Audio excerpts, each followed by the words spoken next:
नाज़रीन तव्हांखे breaking news दे रहा आहियूं। लाहौर पुलिस पीटीआई के मकामी उहदेदार के घर में छापे दौरान गाड़ियन अंदरां वडे तादाद में हथियार हथ करे वरता आहिनि।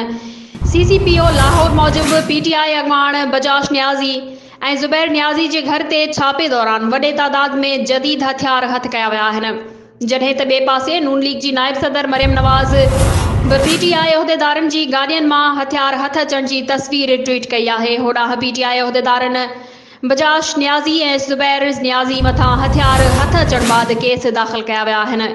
नाज़रीन तव्हांखे हिकु भेरो ॿीहर ब्रेकिंग न्यूज़ दे रहा आहियूं। लाहौर पुलिस पीटीआई के मकामी उहदेदार के घर में छापे दौरान गाड़ियन अंदरां वडे तादाद में हथियार हथ करे वरता आहिनि। सीसीपीओ लाहौर मूजिब पीटीआई अगवान बजाश न्याजी ऐं ज़ुबैर न्याजी के घर ते छापे दौरान वडे तादाद में जदीद हथियार हथ कया विया आहिनि। जॾहिं त ॿिए पासे नून लीग की नायब सदर मरियम नवाज़ पीटीआई उहदेदारनि जे गाड़ियन मां हथियार हथ अचण की तस्वीर ट्वीट कई है। होॾांहुं पीटीआई उहदेदारनि बजाश न्याजी ऐं ज़ुबैर न्याजी मथां हथियार हथ अचण बाद केस दाख़िल कया विया आहिनि।